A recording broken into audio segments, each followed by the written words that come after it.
Hello friends and welcome.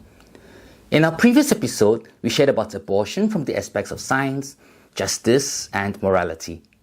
In this episode, we will discuss what we can share with our children when talking about this topic from the pastoral point of view.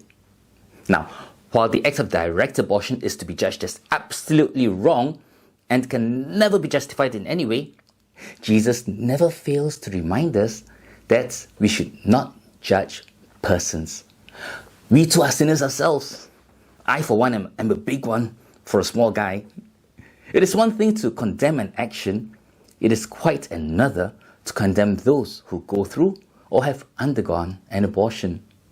What we are called to do instead is to accompany and support them on the journey in a way that will help them experience Jesus in us and see the viable options other than abortion. Options that choose life over death, love over fear. Allow me to explain. In my 30 plus years of medical practice, what I've witnessed is that when patients are given the support to choose life-giving options, whether it is to adjust their lifestyles and expectations, or maybe manage their finances differently, or perhaps even give their child up for adoption, they will almost invariably choose life. And never in all my practice has anyone come back to me and said they regretted bringing their child to term after making the decision for life.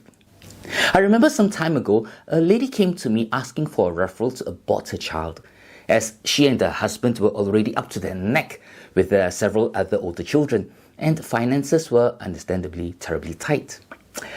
I could sense the fear and anxiety in her voice. I inquired about her situation and then invited her husband into the consultation room with her permission. I shared with them the medical aspects of abortion and the stage of life their child was at. Then we explored the various options available to them, and at the end of the consultation, the husband decided against aborting their child and said he would support his wife through her pregnancy. When the wife heard this, she immediately said yes to his proposal, and you could sense the relief and delight at the same time in her disposition. So they carried on with their pregnancy. Sometime later, the couple came back with their baby to see me, and they said to me something I have not forgotten till today. "Doctor, do you remember us? This is the baby we gave birth to. He's such a joy to the family. The older siblings are just so happy with him and can't stop fussing over him. We can't imagine what life would be like without him.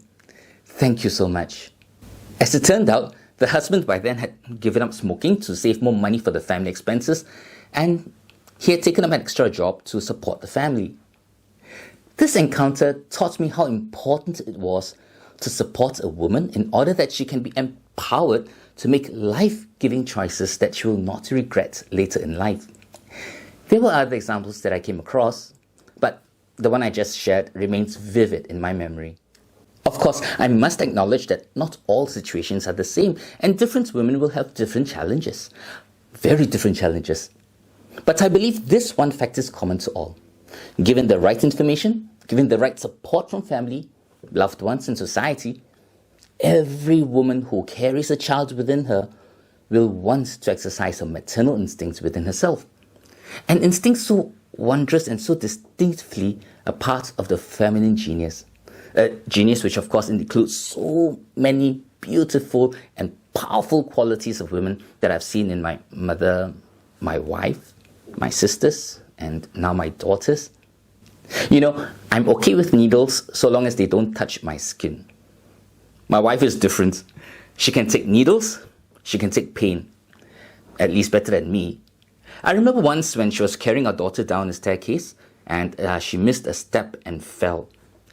In that instant, she instinctively and quickly turned herself around so that her own body would take the full impact of the fall and cushion and protect our baby at the same time.